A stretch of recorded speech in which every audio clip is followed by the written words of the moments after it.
My name is Eric Gunderson Foster. I'm a senior program manager at the trade desk. Denver previously had two separate offices that we actually outgrew with our expanding team, and we had the opportunity to combine those into one new location, much larger for our team to grow into.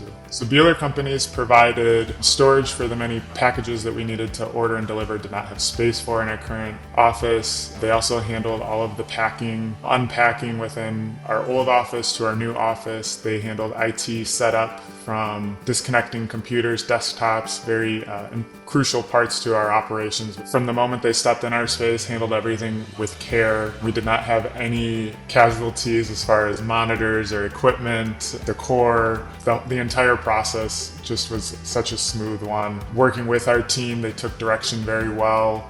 We had our workplace service team there on site providing direction to the local team, and they really took that direction and just ran with it, and constantly stayed in communication with the team to make sure that they were meeting the expectations of them. By far, it was probably one of the smoothest vendors that we worked with on the Denver project. We were challenged at the end of the project with numerous changes in our move, and Buehler helped smooth that over, being flexible with schedule and timing. I know they had to package up one of our offices because of a lease end date, and was able to store all that in their storage for us while we waited for the final sign-off from inspection. So it was really just a phenomenal experience with the team. I would absolutely consider recommending Buehler Company for anyone that's considering a move, without a doubt.